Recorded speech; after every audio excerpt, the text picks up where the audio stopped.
Hey guys, this is a video about factoring polynomials, and we're going to use synthetic for this video just to show you how to do synthetic division.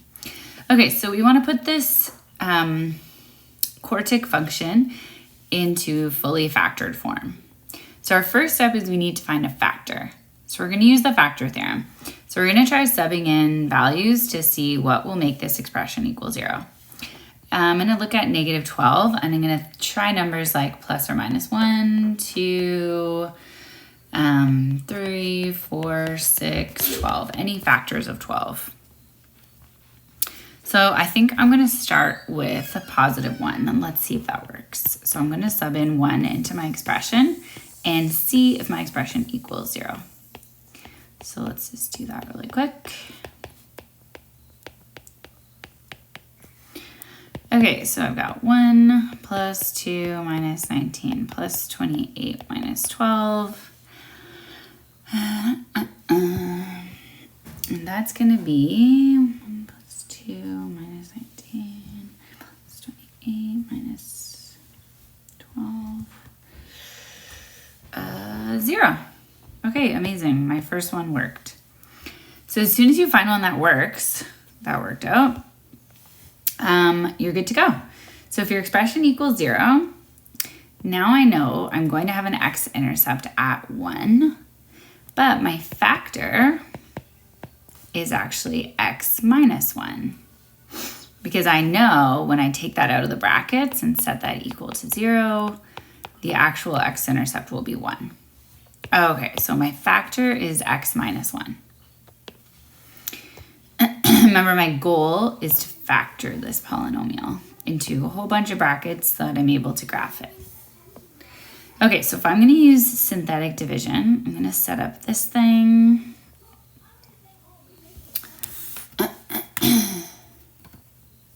I'm going to put my divisor here, 1, which I always put my this number in there. And then I'm going to put the coefficients from my polynomial into that area. So I have a 1, I have a 2, I have a negative 19, I have a positive 28, and a negative 12. So a 1, a 2, a negative 19, a positive 28, and a negative 12. Sorry. Okay, and then my first step, I'm going to bring this 1 down to start us off. And now every time I'm going to multiply this by this 1. So I'm going to go 1 times 1 is 1. So my answer to this product, I'm going to put here. Now I'm going to add up the columns. So 2 plus 1 is 3. So I'm going to multiply 1 times 3. 3. Then I'm going to add my columns.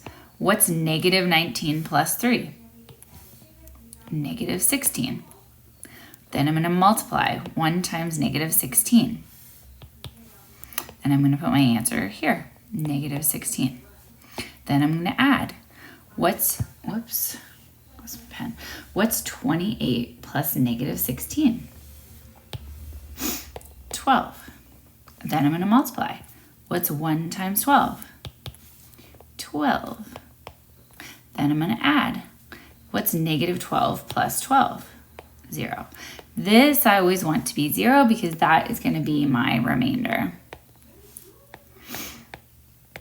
If it's not 0, then that just means that number wasn't a factor of that polynomial. Okay, so I've done it. So since I'm working with a degree 4 polynomial and I've factored out one x term, I know that this is going to represent my x cubed coefficient. This will be my x squared coefficient. This will be my x, and this will be my constant. So it's always like 1 less degree than what you started with. So now I can write a new expression, a partially factored one. So I'm going to have my x minus 1 term, which I got from that. And then from these guys, I'm going to have x cubed plus 3x squared minus 16x plus 12. So now it's a little bit factored, but I have to keep going because I want a fully factored polynomial. So I'm going to go again. So now I need a factor for this expression. So I need to use my factor theorem again, and I need to test out factors for this. So I think this time I will try, I tried 1, so I could try -1. So I'm still looking for factors of 12. So if I try -1 plus 3 times -1 squared minus 16 times -1 plus 12. So that would still be -1. That would become 3. That would become plus 16, and that would be plus 12. I know for sure that's not going to equal 0 because like all of these are positive. There's no way that's going to equal 0, so that doesn't work. So then maybe I'll try 2. So 2 to the power of 3 plus 3 times 2 to the power of 2 minus 16 times 2 plus 12. So I get 8 plus 2 to the power of 2 is 4 times 3 is 12 minus 16 times 2 is 32 plus 12. So if I just look at my positives, I know I'm going to get 24. 24 plus 8 is going to be 32. So 32 minus 32 is going to be 0. So 2 does work, which means that x minus 2 is another factor of my polynomial. So I'm going to do synthetic division again. Just going to shrink that down. I'll just do it off to the side here. Okay, so I'm going to take my coefficients. I have a 1, a 3, a -16, and a positive 12.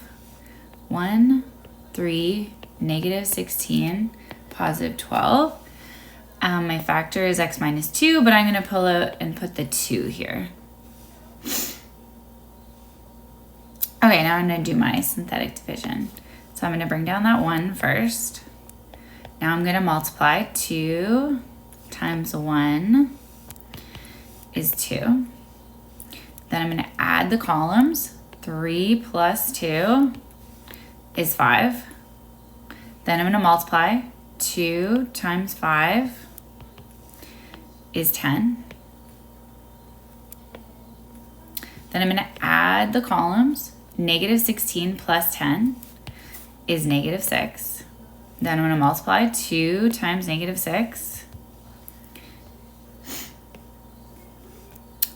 is -12. And then you're going to add the column. 2 plus -12 is 0. Remember, I want this to be 0 because that is my remainder. Okay, so now I factored it again. So remember, this was our cubic. We took this expression and we're trying to factor it. So I know this has to be 1 degree less, so that's going to be my x squared term, that's going to be my x term, and that's going to be my constant. So now let's write this fully factored expression. So it did look like this, highlighted one, but now I have f of x equals, I still have the x minus 1 factored out. Then I figured out my another factor was x minus 2. Oops, I wrote x minus 2. So x minus 1, sorry. And then I figured out 2 is another one, so x minus 2. And then my latest one is this one, which will be 1x squared plus 5x minus 6. So now I'm almost fully factored. Now I just have this trinomial left, and it's just a quadratic one, so I know how to do that. It's just a simple trinomial. I don't need synthetic or long division, although they do work, but yeah, why would you? Okay, so I have to find two numbers that multiply to -6 and add to +5. So I'm gonna go x plus 6 and x minus 1. I can see that I have a double root. I have a 2x minus 1, so I can rewrite it as x minus 1 to the power of 2, x minus 2, x plus 6. So now I have my fully factored polynomial right here. I had to do synthetic twice. I'd use the factor theorem twice. But as long as you go nice and slow, try each factor. Don't make a mistake. Go slow. You'll find the factors. And yes, sometimes it's annoying because the factors could be really big, but just be methodical, go nice and slow, and you'll get there. There's no rush. So let's graph it approximately. So there's some stuff that we already know just from the beginning of the question. Like here was our original function. So I can tell right away that my y-intercept is going to be negative 12. So I know my y-intercept is going to be negative 12. I can also see that from seeing negative 1 squared would be 1 times negative 2 times 6 would be negative 12. I have a bunch of x-intercepts.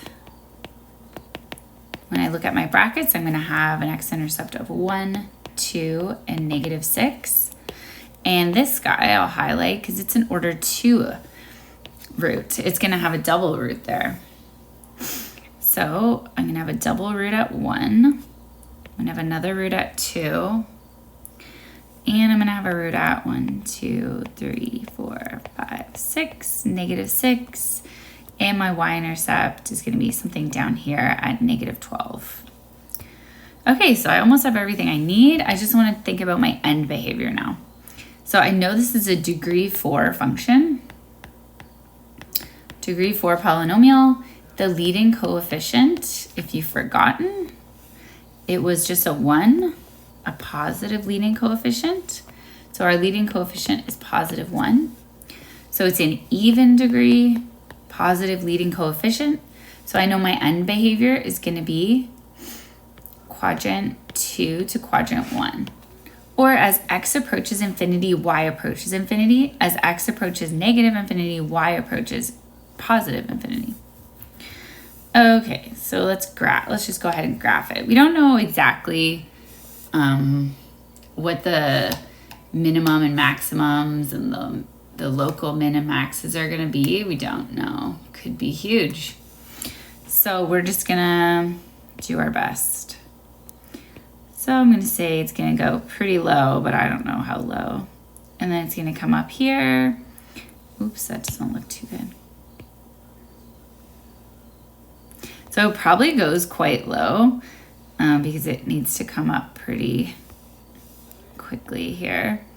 And then it's just gonna bounce off 1 because that's our double root. And then again, I don't know how low it's gonna go. I would guess not too low.